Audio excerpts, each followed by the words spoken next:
Happy Sunday, everybody. It's another Sunday where we get to all get together and have a conversation about real estate. This week is going to be really interesting because we're going to be talking about the future of real estate. Every real estate agent has their own opinion. Mine seems to be a little bit more drastic than others. And I have a special guest today. His name's Ken Pozek, and he's out of the Orlando market. So I want to talk to him a lot about, because of vacation spots, what that looks like. I haven't spoken to him beforehand. If you have any questions during the stream, make sure that you write the word question in bold, so that way I can see it and put it up on the screen, and we will answer your questions. Hopefully in order. I'll try my best. And if you haven't yet, make sure you hit the little thumbs up button. And there is a group, I have it in the in my description, that you can join our memberships. I have started a Discord. You can put your questions in there. It hasn't really gotten going yet, but it will, because we're a small, tight-knit group, and you can post your questions in there. I even have my personal phone number posted in that Discord. So if you have any questions about real estate, I can answer you directly. So anyways, I'm glad to see some regular members here, like Red Like Wine, Urban Explorer. Oh, look. Hello, Teresa. How are you? Teresa Miley's here. And who else? Oh, and Eddie Smallhorn, my lovely husband. So without further ado, we're going to go talk to Mr. Ken Pozek and see how he's doing in the Orlando market and see his predictions. He's going to pull out his crystal ball and tell us his predictions of what he thinks the real estate market's going to be doing this year for 2021. I have a crystal ball. Look at you. You're very clever. Very clever. Thank you. Hey, thanks for having me. Thanks for coming on. I really appreciate you being here. So there's a lot of predictions that have been coming out here about the real estate market. Some of them are saying that we're going to be just fine. Some of them say we're going to be increasing 7%. Other ones say that we're going to be falling apart by the end of 2021. What is your prediction, especially there in Orlando? Because you have a totally different market because you have a lot of vacation homes. Yeah, it's interesting. We've got a lot of second homeowners that, they live in UK, Canada, Brazil, Germany, and they own second homes here. They rent them out Airbnb. That's probably 25% of our market. And then the rest of it is people moving here or living here because they support the theme parks or one of the other industries that we have. And so it was interesting. COVID hit and the resort market, the Airbnbs, got demolished. It's quite bad. Oh. We had days on market go from 60 days on market on average to 18 months, really bad. But then in all of the surrounding areas, it was the complete opposite. It went from a 1 to 2 month supply of homes to a week supply of homes. So it's just a really weird, in the same market, within 5 minutes of each other, you saw two very drastically different things happening. And I have a question for that, though. Please, if somebody had an Airbnb, could they turn around and make that into a home for sale? Could they, or do they have to strictly leave it as an Airbnb once it's Airbnb in that area? No, so that's the thing. We saw a lot of people list their homes for sale, cancel out it, because a lot of them didn't have our local rules say that you have to, our hospitality rules say that if you have somebody booking, you have to give them at least 30 days notice before you sell or cancel, right? So that gives them time to list and then get the property sold. But a lot of them just had the whole year get canceled because Disney was closed. So people couldn't, actually even come and use their Airbnb. And so you saw a lot of them cancel, list and or start trying to rent them out long-term, which was really kind of weird. In somebody's resort market where it's 99% short-term rentals in some of these communities, people were doing 12-month leases. And so you saw people from New York come down and say, hey, I'm going to rent a place for a year instead of by the night. So just kind of changed our whole landscape in a lot of different ways. Do you think that because Florida has a little bit more lax restrictions when it comes to the pandy, that's what I call it, that why some that some of the Northerners have been deciding to take those long leases because they are working from home and it doesn't matter where they're working from? Is that some of the cases? Yeah, we're seeing not only are they taking those long leases, but they're moving here permanently. They're like, hey, we always wanted to be in Orlando, close to Disney, but only hour from the coast, kind of thing. And so we see a lot of people getting permission from their work to work from home permanently, and then relocate here, take advantage of the taxes and the sort of open nature of our state from the pandy. And it's been interesting to see. Do you, so those people that did decide to sell their second homes, they are still making money. They didn't lose anything by doing this, right? If they had a Airbnb and they wasn't getting rented out, and then they decided to go ahead and sell, they didn't lose money, right? Yeah, I mean, they probably would have made more money if they would have sold this time last year, because they had a lot more competition. And Mhm. so instead of selling that home within a month or two, it took them 6 months and of being empty. So yeah, Mhm. they probably lost a little bit, but overall, our prices haven't really declined. They've just kind of flatlined in those resort markets. Okay, that's interesting. We do have a question. Red Like Wine says, is it just new builds that are overpriced, or is it all the houses on the market? In my area, I can honestly say it's all houses. Yeah, um, same here. Especially like homes that would have typically sold in like the 180s are now in the 230s, 240s. And it's like, wow, like I remember selling a house in a new neighborhood for a client of mine. And a year later, she had to sell, and she actually had to sell it for less. Then the Wow. following year, this all happened. Another one of my clients buys a house in that neighborhood for $30,000 more than my client sold her house.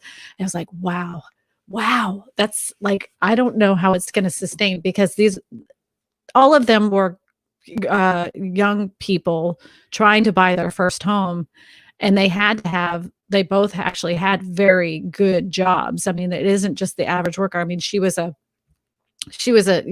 educator. Her husband was, in the plant. They both made very good incomes in order to afford that house. So it's like, where do the people that have like just a job, they're making decent living? Like, that's my biggest thing right now. The biggest housing crisis in my mind is the affordability. That's the crisis. Is the prices ever going to drop? Only time will tell. But you can't have in my opinion, a housing market where only the rich can afford a house. Yeah, I agree. I mean, I think thankfully interest rates have helped that a little bit. Mhm. But yeah, those starting to get up a little bit, and all of a sudden, yeah, I mean, it's already unaffordable to begin with, but let's take that and make it even more unaffordable. It's going to be tough unless wages increase. That would be the only potential there.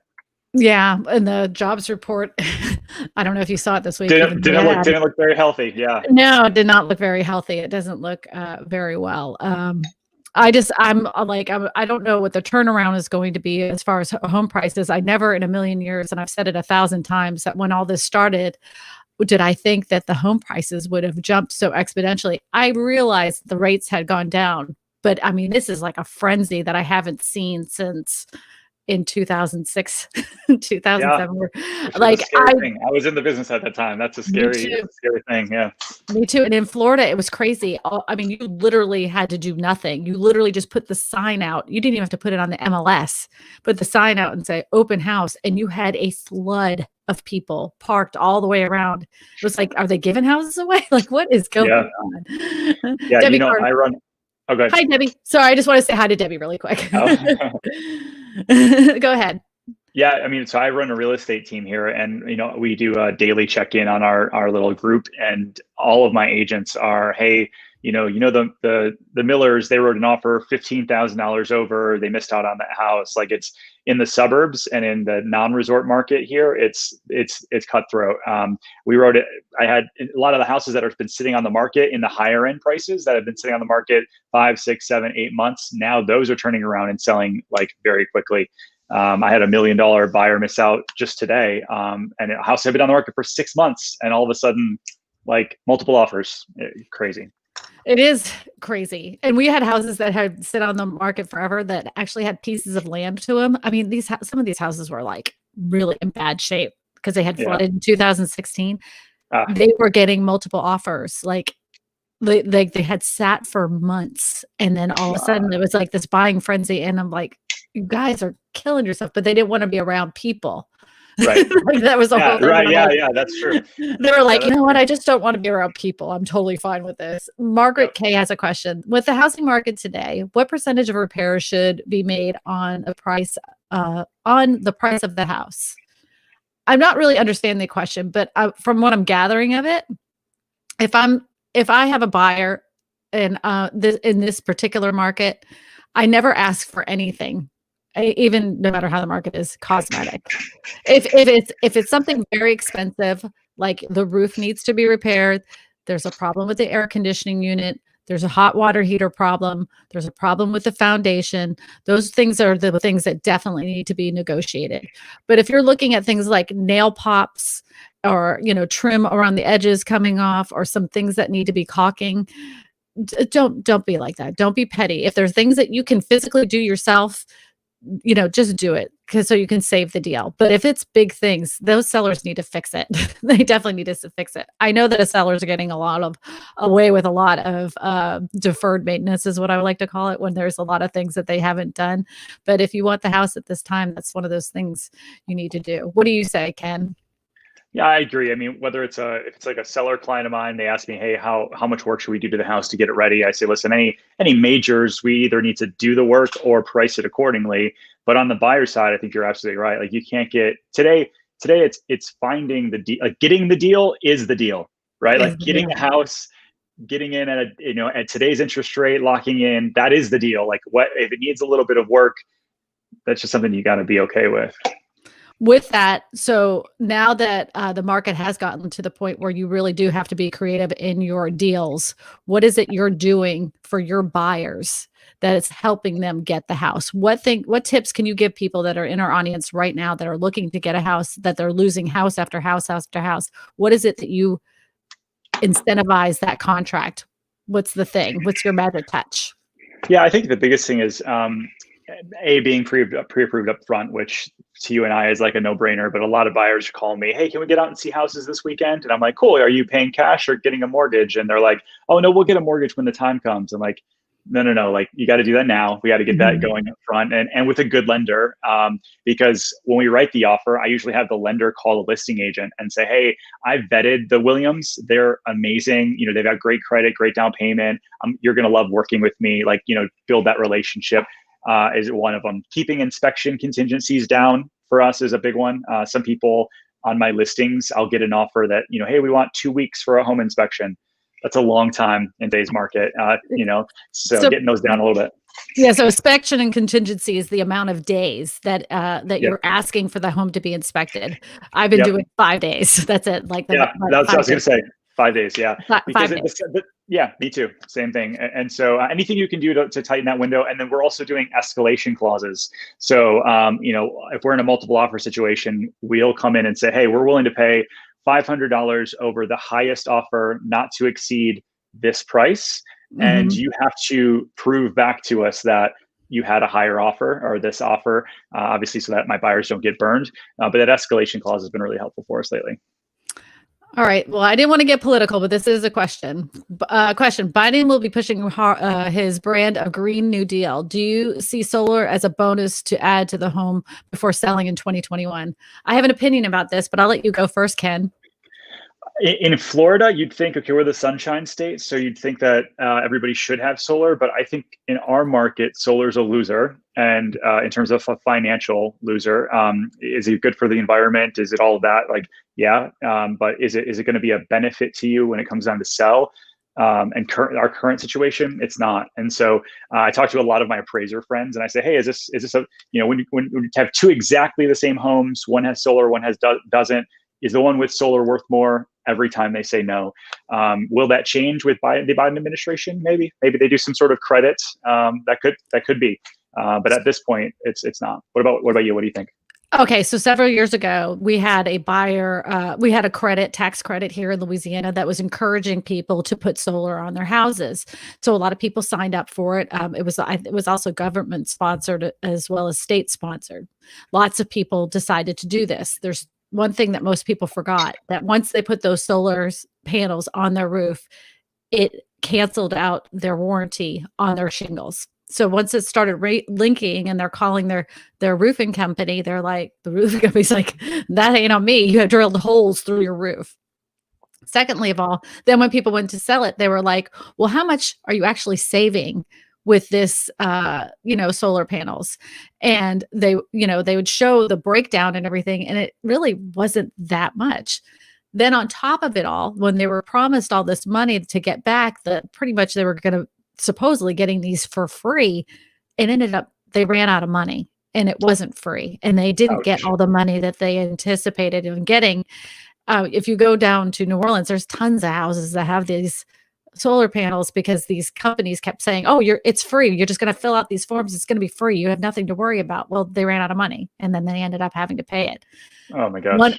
other thing about solar panels is that a lot of the times the equipment is leased. So you actually are selling the house and you're selling the equipment for that. So what if the Yep. buyers don't want it? Then you're paying for a You're lease. stuck. You're You have to either stuck. buy out the lease. You have to buy out the lease, or you have to, yeah, convince them to either lower the price so that you can come up with a delta on the lease costs. Like, I haven't seen it be a winner. There's one builder here locally. I'm not a huge fan of them in general, but they actually include in a lot of their neighborhoods the solar, and they're all leased.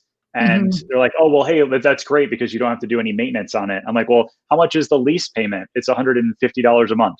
Well, my electric bill is only $160 a month. So help me out here, like. So yeah, I don't know that it's a huge winner unless they do some massive government help. I think we still have some time to actually work this out because they've come up with some Yep. new technologies when it comes to solar panels. They've even actually come out with solar panel shingles. So, I mean, I think it's still too new to jump on board with this. In my opinion, it doesn't pan out. It's kind of like I know in Florida, a swimming pool will increase the value of a house, but here in Louisiana, a swimming pool it's nice. It makes your house more sellable, but does it add the $30,000 that you spent putting it in the ground? Nope. No, no, Yep. no, no, no. Yeah. It Yeah. doesn't. So True. there's some improvements you do on your house for you and your family, and there's other ones that you do as far as an investment, like your kitchen, your master bathrooms, those kinds of things will give you a return on investment. A big one, even painting, cheapest thing you could do, paint Yeah. your house and put it on Agreed. the market. Okay, so if anybody has any questions, like I said, just make sure you put the word question and then we'll go ahead and answer it. So now that we've seen this market, what do you think is going to happen in your market with these uh, Airbnbs? Do you feel like those homes might start flooding the market because of the fact that there isn't many people vacationing right now? Yeah, I mean, so the good thing about it is over the past 10 years, secondary mortgages got to be so hard. A lot of these people paid cash for them. So a lot of them are like, if I can't get what I paid or somewhat close to it, maybe I'll just, even if it's vacant, I'll eat the cost. So we're seeing a lot of that, thankfully. Whereas the difference then was like back in 04, 05, 06, right? Everybody had these, like, they're getting 100% mortgages on their second home, and they didn't really have a job. They couldn't afford it, right? So thankfully, I think Orlando is uniquely positioned in a really good spot. But yeah, we've got probably 2 years of like delayed reaction to COVID and having like tourists come back. So our sellers and our owners here need to kind of prepare for that. We do have another question here. Liberty Returns question. What do the controllers design the system to make it so difficult to buy a foreclosure for the average person? Hmm. That depends on your real estate agent. I Hmm. I, I will swear. I When I first got into real estate here in Louisiana, that was the beginning of the first housing crisis that I remember. I mean, I'm sure there was one years ago, but I didn't. That was the first one that I knew of. And when I got into it, the only thing I knew how to do was to work with foreclosures and short sales. It's a lot more paperwork and there's a lot more time that's involved. It isn't that they're trying to make actually most foreclosures, they would rather the average person purchase it before they want an investor to buy it, especially with HUD foreclosures. They do not want investors to purchase them. They want the regular person to buy them. That's their intent of HUD foreclosures. Yeah, they were So doing the first look for a long time. Remember that? yeah, they will hold it back from investors. They'll even say that's a 10 or 15 days before an investor can even make a bid on that foreclosed home because they didn't want them scooped up by investors. They want them to be owned by people that live in the area. So um, you just have to work with a real estate agent that understands the process, that it can explain it to you in a way that you understand. It does take more time. Foreclosures always take more time. There is a lot more paperwork. but there's lots of deals to be found when you work with a foreclosure. Just know that you've got to work with an agent that understands how the process works. Yeah. If they don't And they're know not anything always, about it, then walk away. yeah, exactly. And they're not, like, in our market, they're not always the best deals. It's, there's so many people that seek out foreclosures that Hmm. you've got multiple, there's 8 or 9 bids on a house that has a ton of delayed maintenance, that you have all of these unknowns, and you're like, now you're overpaying for a house, because you wanted a deal. That's today. Now, years ago, right? 5, 6, 7 years ago, the deals, were had all the time. And so you just have to really make sure that agent that you're working with understands the foreclosures, understands the market. It's really going to be important if, who you're actually dealing with. Paula H has a question. Are the interest rates low for all credit levels? Well, your credit score dictates your interest rate. So if your credit score is low, you're going to get a higher interest rate. And if you're going to do something called a chattel loan, those interest rates are always going to be higher. And a chattel loan is for people that are buying the house but rent the land underneath it. So and they're usually for about a 20-year mortgage. So those are things like for manufactured homes, they have chattel loans, and their interest rates, I think they start at like 7.5%. I could Wow. be wrong about that, but like I know they're very, very, very high, very high. So here's another question we have. Vic Sanders says buyers are competing against investors who are scooping up affordable homes, slapping some paint on the walls and flipping them immediately for a big profit. What's a buyer to do? Go for it, Ken.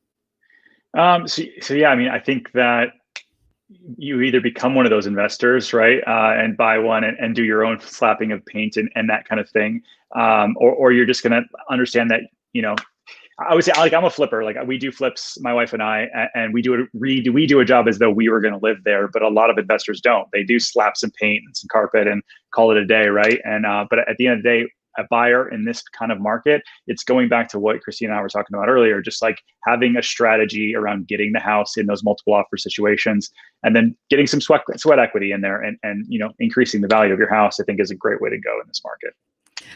Vic, another thing that I spoke about on a previous stream is one of the things that some buyers have had success with is putting in a letter in with their offer.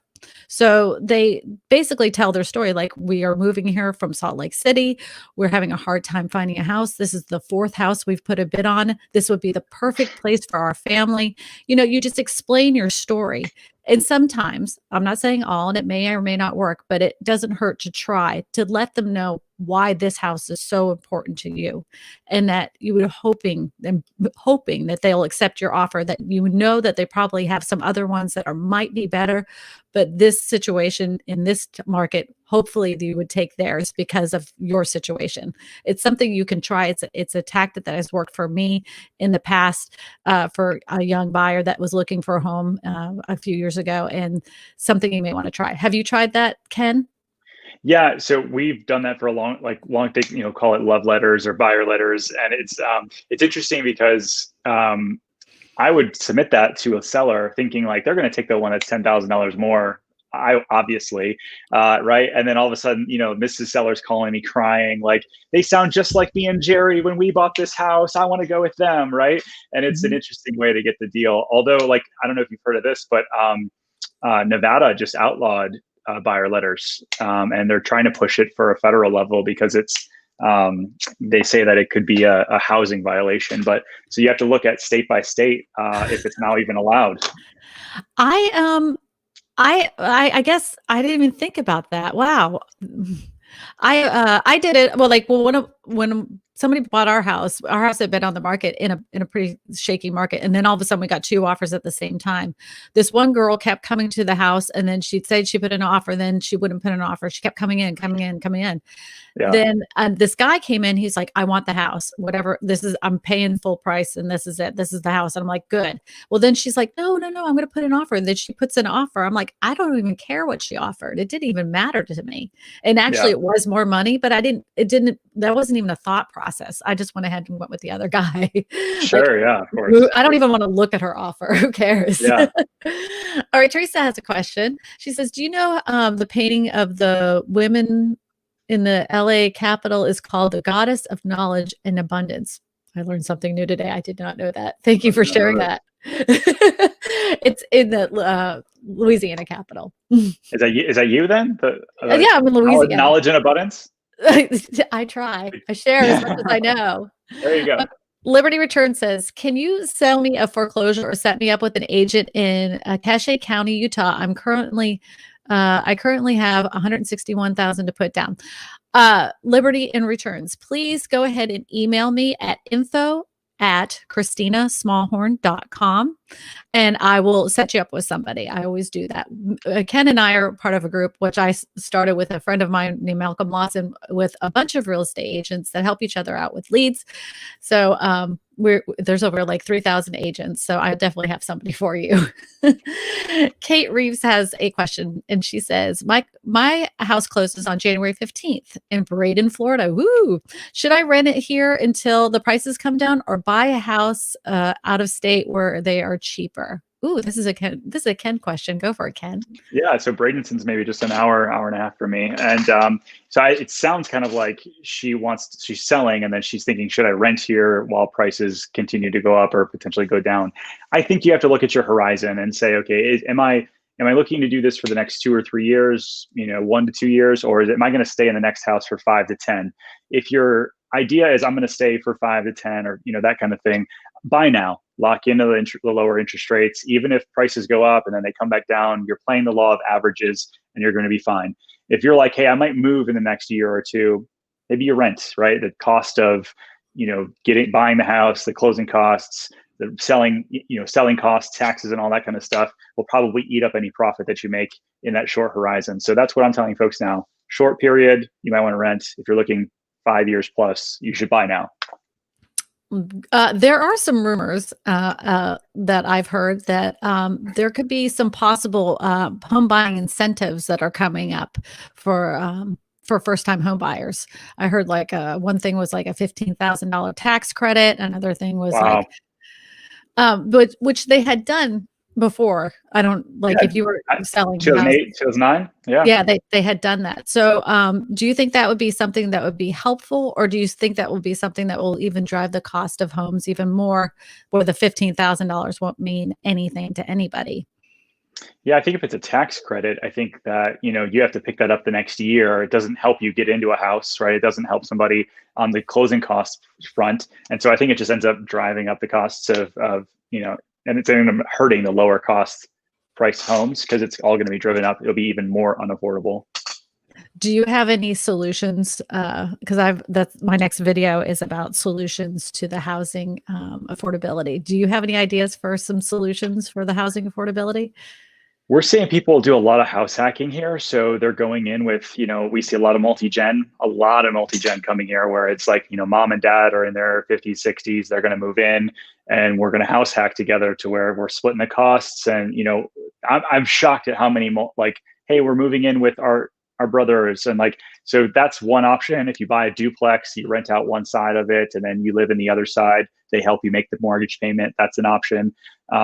But yeah, the whole going in with other people is becoming really popular here. The only other option I can see is getting to work a little bit remotely a few days a week, especially with COVID. It should be a little bit easier, and then pushing out away from where the popular areas are a little bit. So for us, we're seeing urban sprawl happen very quickly, because right in Orlando, it's very expensive for most people. So they're going 45 minutes away to find that new up and coming spot. And that's a little bit more affordable. They're working from home a couple of days a week, and it kind of helps them average out their drive. We don't have duplexes here. I mean, very few. Not really, not at all. No. Well, I don't know if you know, I'm just outside of Baton Rouge. Okay. So this is like I could walk out my door and see cows.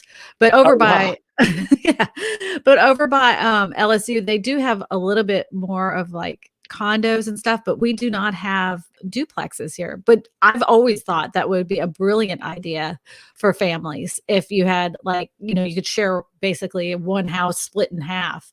I wonder if that would be something that people would do after the fact. Like if you could take a house that you already have and turn it into a duplex. Is that I don't even know if that's possible. Can you do that? You would have to look at the restrictions. Yeah, you have to look at the HOA restrictions. In our area, everywhere has an HOA. So, but I know a Mhm. lot of builders are doing it. They're building. They're calling it their multi-gen line, where you've got like a suite with its own little kitchenette, full bathroom, living room, bedroom for like mom and dad to live in, and then the main house all connected. And it's just in a normal suburban neighborhood. We're seeing a lot of it. Eleanor said something that makes me very sad. And I feel for a lot of people because I've worked with so many buyers this year that are just sitting there and they feel like they're never going to own a home because there's just too much. I will say this though, and you can agree or disagree, but there was a building crippling of during this economy that we had last year. A lot of home builders could not get the materials that they needed to build houses like they normally would have. In this type of market, we would have seen new home builds going up like crazy, but there was a shortage of lumber, there was a shortage of roofing supplies, there was even a shortage of some kind of bratting nail. I mean, there was just so many things that crippled a builder from building the amount of homes they needed to do. So that made existing homes go up exponentially. I think that there's going to be a little less of a crippling effect of the market prices continuing to raise as high as they did. Many experts, if you read any kind of blog posts about real estate, they've been saying the same thing. How do you feel about that in your market? And I'm kind of thinking now that you've been talking that some of these people that own Airbnbs might start selling. So that might even actually drive some of the price down a little bit. What do you think? Yeah, I think especially in our resort market, if I'm, a lot of, I think what we're going to see, although it's more of a resorty neighborhood, they've got an amazing amenity, it's gated, like it kind of feels like a hotel. There's a lot of those neighborhoods turning over to long-term leases, which I could very easily see turning over into long-term ownership. And those typically come with a smaller price tag. So I think that that's going to be, I think that's very doable and probably something we would foresee. The other thing in our area, like you mentioned, like the lumber thing. Gosh, I've got a quick story on that. Like we're adding a loft to our house, or we were, turning our 2-story great room. We split it in half to give the kids a loft upstairs. From the time we signed our agreement with our builder to the time a month later the permit got accepted, the cost of lumber had skyrocketed like 30%. And so he came back and was like, "Listen, I hate to do this, Can't but do it. like, yeah." He's like, "Sorry, I can't do it for the same price that I promised you." And so we ended up having to pay like an extra $800 for it. But it's amazing how fast material prices are even going up right now.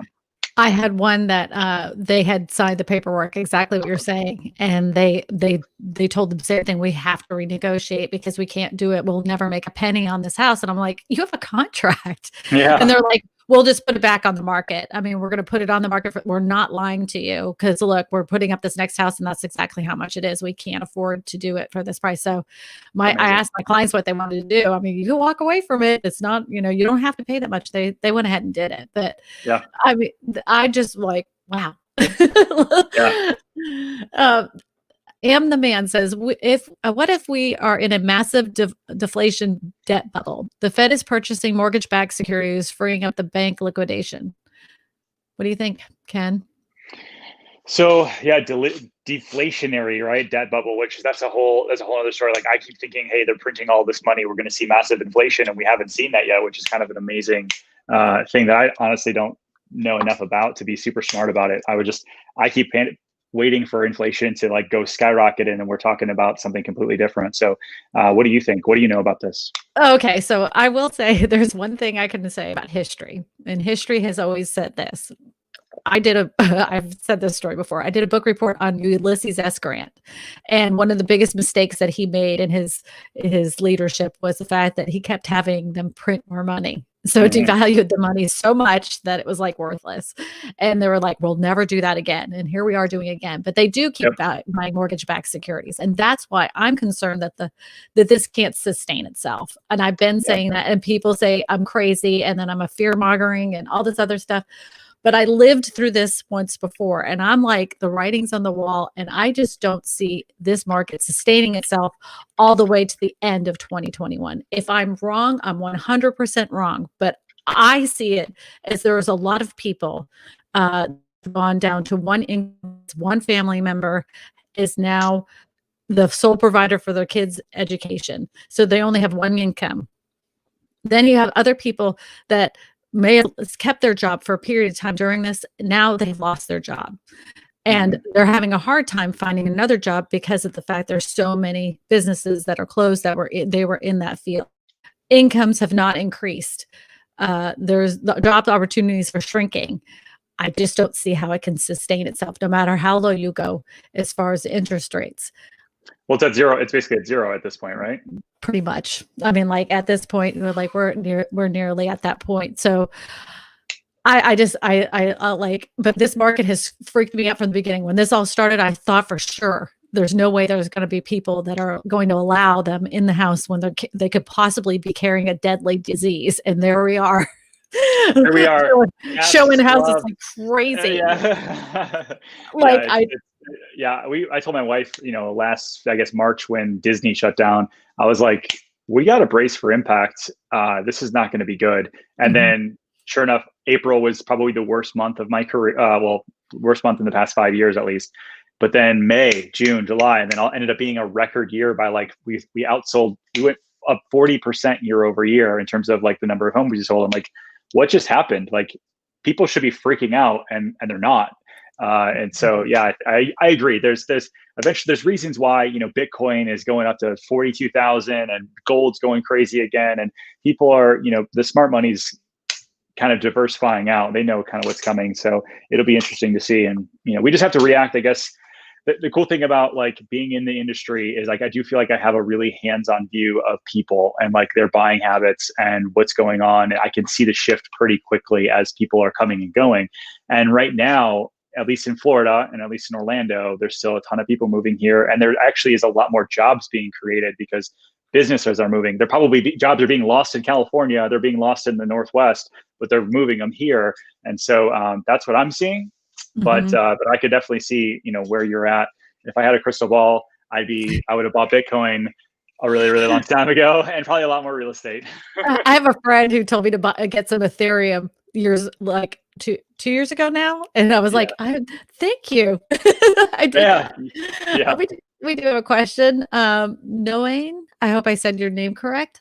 A question: is there any place I can see where weakening markets such as Utah market is keeping going, or maybe move somewhere else? If you're interested in any area, no matter what market it is, anywhere in the United States, find a local real estate agent because they're going to know that market better than anybody else. There's one thing to look at numbers on a paper, but there's another thing to know somebody that's actually living, breathing, and seeing it for themselves. They know, especially an experienced real estate agent that knows that area, they know the ebbs and flows of their real estate market better than any graph.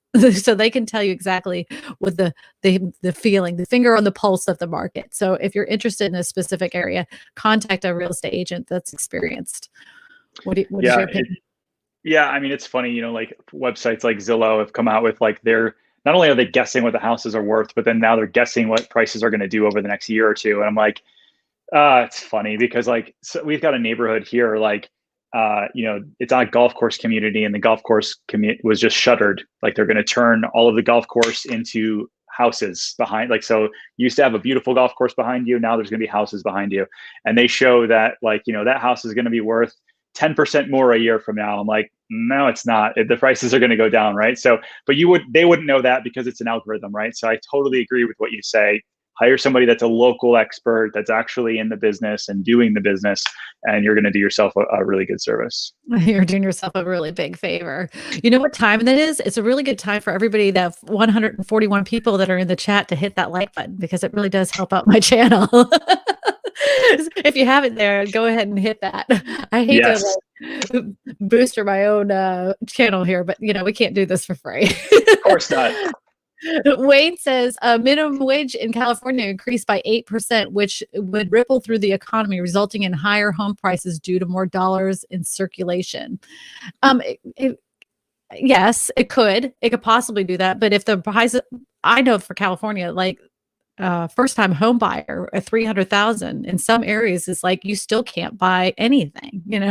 You have 300,000 cash, and that's a drop in the bucket. So that 8% increase might help the outside market with this far as like people buying local merchandise and things that they need and paying off debt, but it may not necessarily trickle into the real estate market, in my opinion. Yeah, we just got a $15 an hour minimum wage mandate that got voted in by 2023, I think it is. So they got 3 or 4 years to get it there, and I think the general consensus for most business owners is that like, listen, like you're going to have to keep a certain profit margin, and so you're going to raise your prices, and I think that will ripple through. But I agree with you. Some of these places, even if at minimum wage at $15 an hour, they're not going to be able to afford a house anyways. So it'll be an interesting change. But if they do get that $15 an hour, that I think that an increase in lifestyle for people to be able to afford things like clothing and Oh yeah. maybe not buy a hamburger helper, but just buy the steak, it would be a really good thing for Be able to go to people, Publix. Yeah, I agree. I totally agree. A little bit more healthy lifestyle, that's for sure. Yeah, yeah. Somebody said something. I'm trying to find the comment really quick. Hold on. I just thought it was a good question too. Oh, here it is, Liz. Liz Hope says, do you recommend to refinance in California? I don't know what your situation is, but if you are in a situation where you'd like to pay less for your house that you currently own and the interest rates right now are insanely low and you plan on living there for another, 10 years, yeah. Yeah. Refinance your house. You could save yourself a lot of money. Why pay the bank more money? Especially like some loans, if you had bought a house like, I don't know, 15 years ago at 7.5% or whatever, why wouldn't you? I mean, like the amount of money that you would not be paying to the bank, but paying down your mortgage, absolutely. Yeah, refinance. Okay, definitely. Yeah. And sometimes you can do it where you can refinance and take some money out too. Not a whole heck of a lot. You can't take out all your equity, but you can take a little bit out. Just look into that. You will have to pay some taxes on that.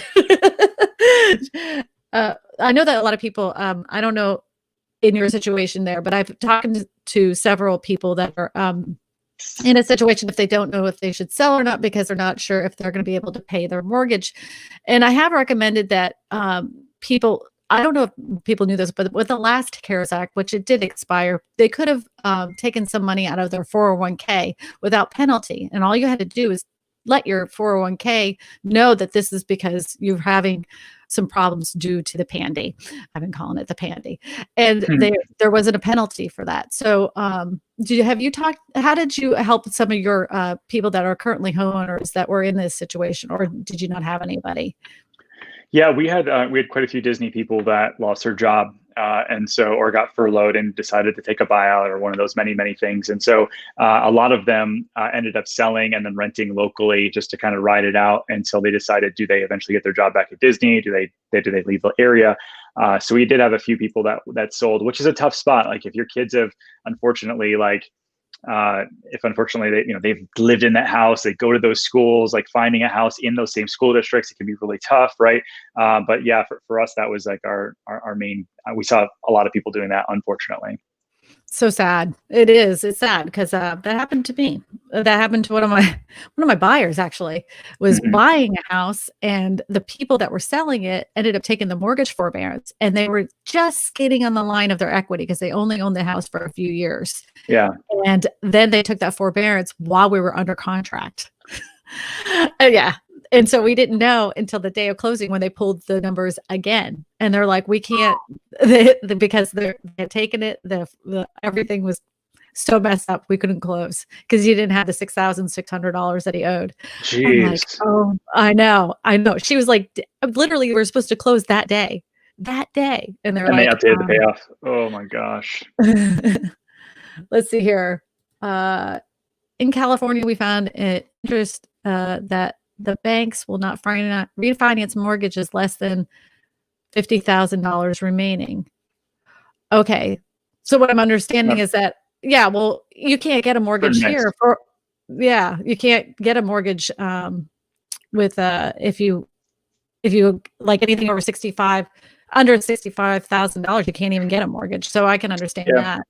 Yeah, if it's like a first lien position, like not a home equity line of credit. But I know I'm not a huge fan of really big banks, but like Chase and Bank of America, they're one of the few that like my lenders who I do trust. They're like, listen, we don't lend under 50,000, but on purchases or refi. But if you go to like a Chase or a Bank of America, usually they are willing to do some of those smaller loans. No, Ain. I hope I'm still saying your name right. Question: what about the commercial real estate classified real estates? I see lots of closing down businesses. Do they ever list? If so, when? Yes. Okay. So I'll nibble at this really quick. I see that the real estate market for commercial real estate is going to get the biggest hit, and it's happening like right now. It's already I starting. agree. Yeah, I agree. Already starting. And my solution, I'm going to be doing the video for this, is that why can't we take some of these old buildings that most likely big businesses, I know some big businesses that are like, we're going to go ahead and let our employees work from home. We are doing just as much, if not more business with these people working from home. We don't have the liability that we would normally have with these people coming into work. So we're going to keep them at home, and they're shutting out big businesses. Why can't we take some of those buildings and turn them into affordable housing for people? I mean, all you have to do is reclassify it as, I mean, like you would have to work with the city, and you could work with some builders that's already plumbed. Why not? Yeah.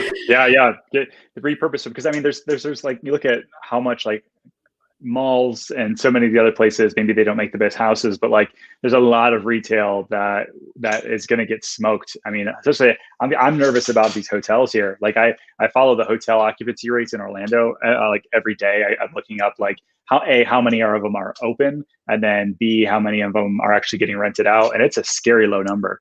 And so eventually those big hotels are going to either have to refinance debt, which a lot of banks aren't going to want to do right now, or they're going to go into forbearance. And so I don't know if you heard like the Hilton in Times Square.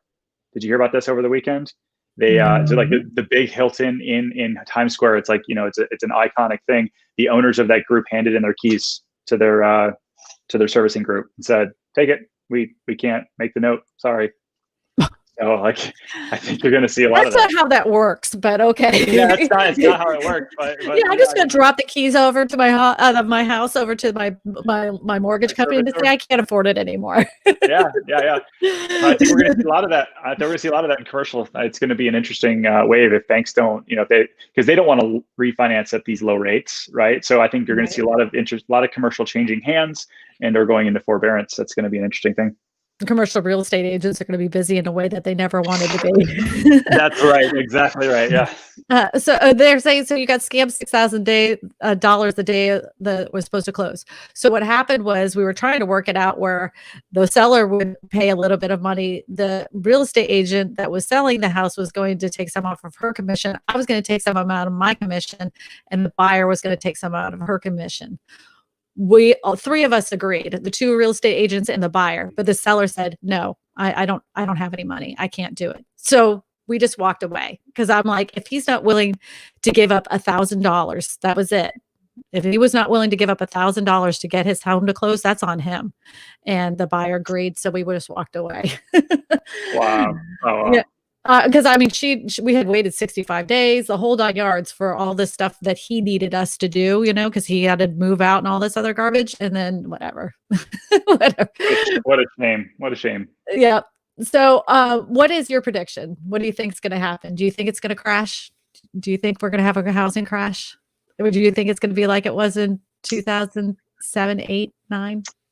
So I think that it's going to depend on the COVID vaccine and how fast that gets out to everybody. I think that the sooner that people get back to work and, you know, jobs can get opened back up safely, that would prevent, I think, an economic disaster. And so I think if we go into another shutdown and businesses have to continue to close, you're going to see a wave of foreclosures and really bad stuff go on. And so right now our inventory is super low, but you dump hundreds of, you know, houses on the market, and eventually that's going to hurt you. And so I think that's going to be the bellwether in regards to, you know, how fast the vaccine gets out and people are able to return safely back to work. It did surprise me how many people were still willing to go in other strangers' homes during this. Yeah, I agreed. But it was like, whatever, you know, the interest rates were so low, but it did surprise me. I will be thankful once we start getting this rolled out to more people. That is 100% true. Yeah, I agree. And the man says, it's not a real estate crash. The Fed is forcing everyone to borrow money. I think about it. Force people into debt. Dollar goes up and strengthens it. Sinks for people who borrowed. Well, I think honestly, in my opinion, the people that are losing out on this the most are the people that didn't were already living paycheck to paycheck as it is. I know people that are literally now on their credit cards. They have exhausted everything, and the only thing they have left is their credit cards. So people that didn't have enough money to save a year's worth of income, and they've now exhausted their 401k. They have nothing left, and now they're borrowing against their credit cards. These are the people that are going to be the most affected by whatever this market is going to do, unless they get it straight. That's my opinion. What do you think, Ken? No, I think I agree. There's plenty of people out there, and we see it here. I mean, it's tough for people in general if they were already making minimum wage, and then all of a sudden they don't have a job. Like, they don't have months and months to make it right. Like, even the $600, $2,000, that's not even going to catch them up at this point. They need jobs. They need to get back to work, and so unless we see that, I think we're going to see some serious issues. Yes, I agree.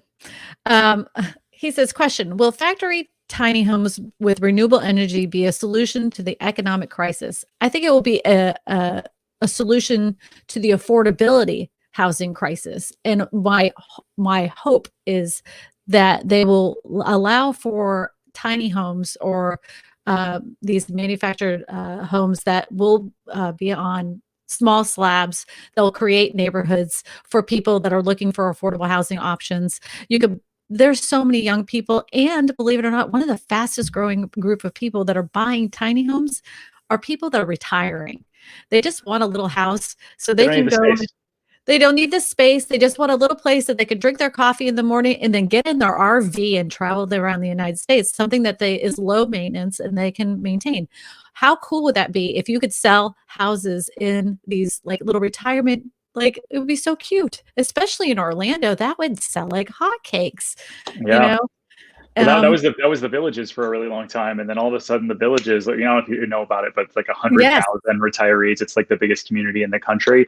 It started off as manufactured homes. It started off as manufactured homes and a golf course. A bunch of guys used to get together because they were from up north, and they were like, "It's too cold in Michigan. Let's go. We'll just buy a manufactured home and buy it on this land." And then they created a golf course, and then their friends wanted a piece, and then their friends bought a piece. So every time this one man got money from their friends, he would buy more land. He just kept buying land all the way around there. Then all his kids started running it. I actually worked at the Villages as a waitress. Did you really? Oh my gosh, I did not know that. So yeah, the Maroney family, they own it. And now that, like, you know, it's hard to get in there under 300, 350. Like, it doesn't even exist. I mean, we just sold a house there for, you know, over $500,000, not even that big of a house. And so, yeah, it's they went the complete opposite way. But yeah, you're absolutely right.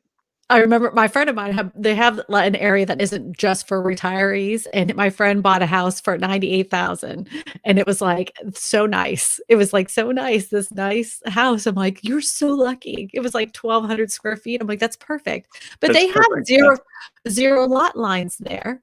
You know, with a tiny home, you could do it with you can make a small house. It doesn't necessarily have to be a tiny home, but you can make those small houses with the lofts and have like zero lot lines where they're all together in a retirement community, because you know the retirees do maintain the neighborhood. They demand a neighborhood to be maintained. Put some good sidewalks up there. You could do it right and make it affordable living for everyone. I hope that these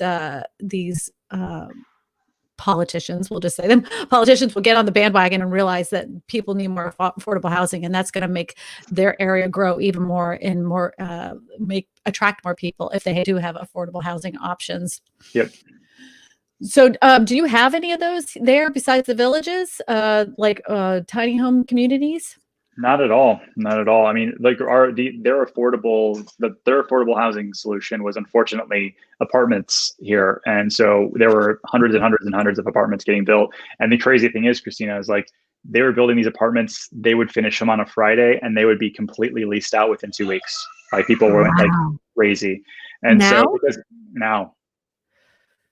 so like there's a new development downtown Orlando. It was 800 apartments, and they released the first 300 within 48 hours. They had a waiting list, That's like they're getting leased up like crazy, and so because they're semi-affordable, right? Like somebody on like one salary could afford them, but then even the prices of those, because of lack of housing inventory, and then the apartment inventory, like even like near my house here, like a 3-bedroom 1-bath apartment still going for $1,800 a month. It's quite unattainable for a lot of people. That's what I was just going to ask. What do you think? Like, somebody had just brought this up to me, because in New York City, a lot of people are moving away from that city, and there have lots of vacancies of apartments. Yeah. Knowing that some people, because the moratoriums on rental moratoriums had expired in some areas in some states, and so they were evicted. So they have all these vacancies. Do you think that's going to be a problem in your area of Orlando? I do. I mean, so ours, I believe, lifts at the beginning of February in terms of the foreclosure and eviction moratorium. And so once those expire, if they don't extend them, which it doesn't look like they are, yeah, it'll be interesting to see. Mm-hmm. Let's see. We got some stuff in here. Do you see any questions, or can you not see the questions? I can't see the questions now. Okay, so if you look on your right-hand side, there's something that says comments. Oh, comments. There we go. Oh, nice. Okay. Yeah, there you go. Only individuals who live within their means is why the absolute repeat every time, because people make mistakes always. It's not financial institutions, banks, it's the people in general. To a degree, Steve. Yeah, to a degree. I mean, like, for instance, those banks like lended out money to people that really should have not been. In 2006, 2005, they were giving way too much money, and they were encouraging them to do the max, because the real estate market, it will never fail, is what they were told. Go ahead and get that house that you can afford at your max, because it's just going to continue to grow, and you're going to be making a mint in a few years. They encouraged them to do that. When my husband and I were buying our first house, they were like, well, you could get this loan. I'm like, no, I'll just go ahead and get an FHA loan. That just sounds weird to me. I'm not doing that interest only thing. Oh, but the housing market's going up so much. You would gate. No, not going to do that, because I didn't feel comfortable with it. Thank God. Yeah, thank God you didn't. Yeah. And they encouraged people to do it. A lot of people got in trouble for predatory lending practices because of that, as in Orlando, especially, matter of fact, because I was there at the time. Yeah, no, you had a lot of people buying second homes with 0 down, terrible credit, no real job, right? I mean, like that was really the Wild West. And so I think earlier somebody had mentioned that they're pushing loans on people. But the thing is, like, interest rate or like credit ratings have to be a little higher than they used to. You actually have to be able to prove a job. I don't know if you've gotten a mortgage lately, but the underwriting is ridiculous what they ask you for in terms of proving all of these things. So I think that we're not nearly as bad off as we were in 2005 and 6 and 7, right? Not close in regards to the type of loans that are being done. But sorry, daughter. And so, but you have to be able to afford what you have long term, and so we'll see how that goes. Ken was so mad about it. Look, he was just throwing stuff around. He's just I know, crazy. I'm going to go back to this real quick, Steve. There's another thing. There's another problem when it comes to people and their money and housing and the affordability. We're not taught in school how to budget. We're not taught anything about money. For some reason, it's not a discussion that most families have with one another on how to manage money, because we're not taught that. You take one accounting class in school, and it's basically how to balance a checkbook. But they never tell you that how much you should probably be taking out for savings, how much you should be taking out for investing, how much you should be taking out for other things. Nobody tells you how to budget for your life. So, yes, people should be responsible for themselves, but we also need to give those people the same education so they know how to be responsible for themselves.